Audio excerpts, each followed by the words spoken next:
In case of a worn PU pad, take the Allen key and loosen the bolts and braces that prevent access to the PU pad.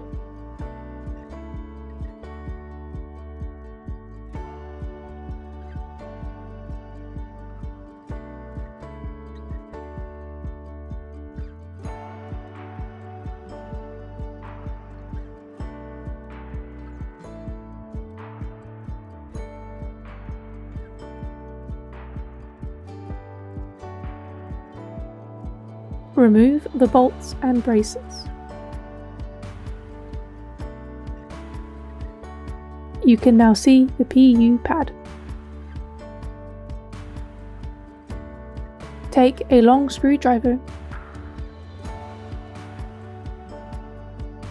Using the flat side, push the PU pad out of the yoke. Pull the PU pad out completely. Take a new PU pad from the spares bag and push it into the slot. Check if the transition from the yoke to the PU pad is smooth.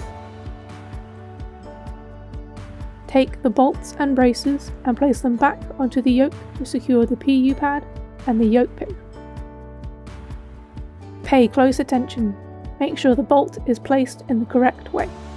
The side used to tighten the bolts with the Allen key should be on the front, the completely flat side of the yoke.